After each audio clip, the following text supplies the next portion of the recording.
You guys will find that you have passions, and having a passion is a gift. I think we all have passions, and you don't get to choose them. They pick you, but you have to be alert to them. You have to be looking for them. And when you find your passion, it's a fantastic gift for you because it gives you direction, it gives you purpose. You can have a job, or you can have a career, or you can have a calling. And the best thing is to have a calling. And if you find your passion, you'll have that, and all your work won't feel like work to you. Many kids and many grown-ups do figure out over time what their passions are. And sometimes we let I don't think it's that hard. I think what happens, though, sometimes is that we let our intellectual selves overrule those passions. And so that's what needs to be guarded against. One of my jobs as the leader of Amazon is to encourage people to be bold. And people love to focus on things that aren't yet working. And that's good. It's human nature. That kind of divine discontent can be very helpful. But it's incredibly hard to get people to take bold bets. And you need to encourage that. And if you're going to take bold bets, they're going to be experiments. And if they're experiments, you don't know ahead of time whether they're going to work. Experiments are, by their very nature, prone to failure. But a few big successes compensate for dozens and dozens of things that didn't work. So, bold bets, AWS, Kindle, Amazon Prime, our third-party seller business, all of those things are examples of bold bets that did work, and they pay for a lot of experiments. I've made billions of dollars of failures at Amazon.com. Literally, billions of dollars of failures.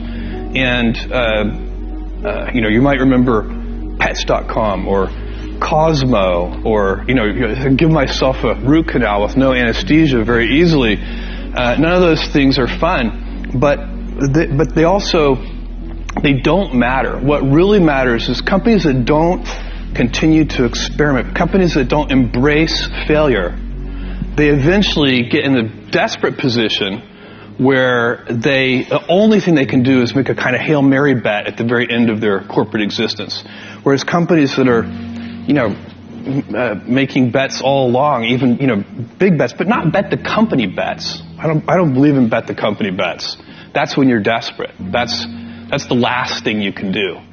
You could be out of work and have terrible work-life balance. Even though you've got all the time in the world, right. You could just feel like, oh my God, I'm miserable, and you would be draining energy. And so you have to find that harmony. It's a much better word. And I think for most people, it's about meaning. People want to know that they're doing something interesting and useful. And for us, because of the challenges that we have chosen for ourselves, we get to work in the future, and it's super fun to work in the future for the right kind of person. You need to be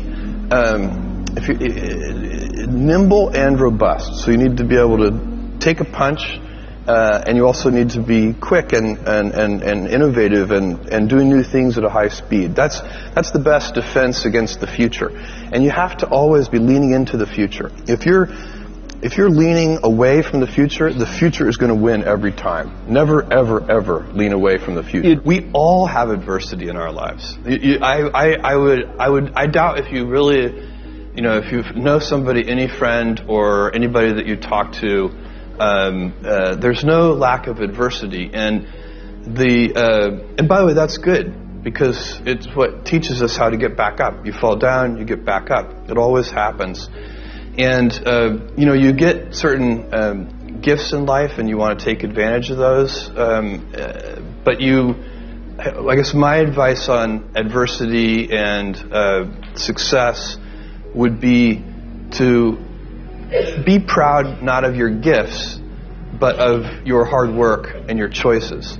So, you may be, the kinds of gifts you get in life, you might be really good at math. It might be really easy for you.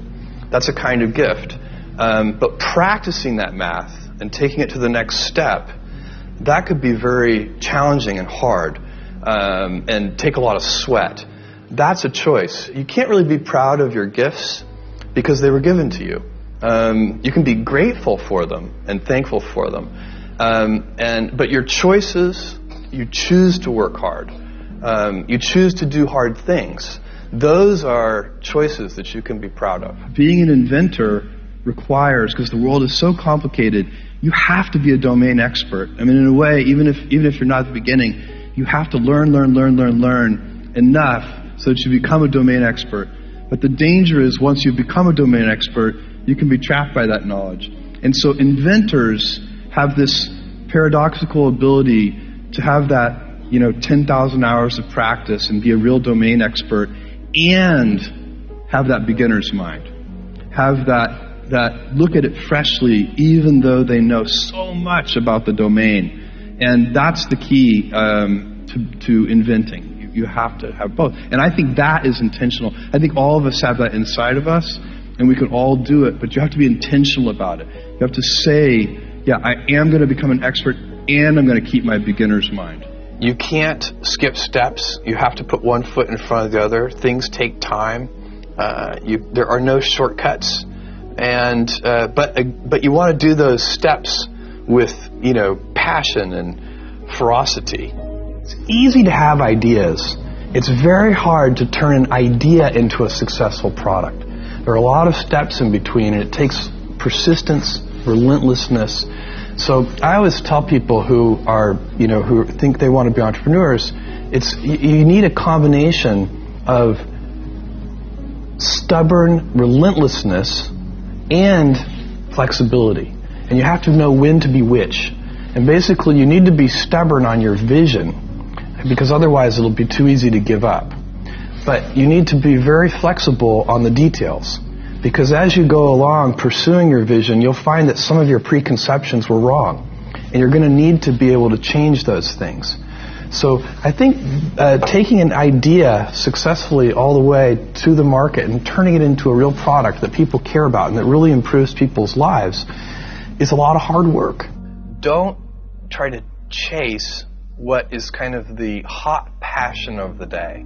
I think we actually saw this. I think you see it all over the place in many different contexts, but I think we saw it in the internet world quite a bit, where at the sort of peak of the sort of internet mania in, say, 1999, you found people who were very passionate about something. They kind of left that job and decided, I'm going to do something in the internet, because it's it was almost like the 1849 gold rush in a way. I mean, you find that people, if you go back and study the history of the 1849 gold rush, you find that at that time everybody who was within the shouting distance of California was, they might have been a doctor, but they quit being a doctor and they started panning for gold. And that almost never works.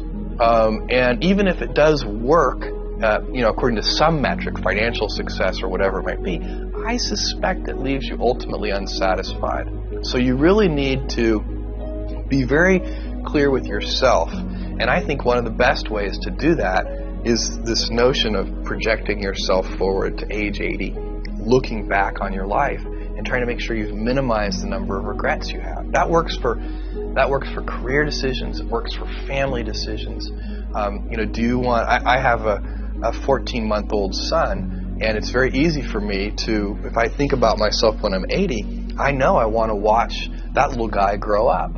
And so I don't want to be 80 and think, shoot, I missed that whole thing, and I don't have the kind of relationship with my son that I wished I had, and so on and so on. So if you think about that, so I guess another thing that I would recommend to people is that they always take a long-term point of view. And I think this is something about which there's a lot of controversy. There's a lot of people, and I'm just not one of them, believe that you should live for the now. I think what you do is you think about the great expanse of time ahead of you and try to make sure that you're planning for that in a way that's going to leave you ultimately satisfied. So this is the way it works for me. And I mean, everybody needs to find that for themselves. So I think there are a lot of paths to satisfaction, and you need to find one that works for you.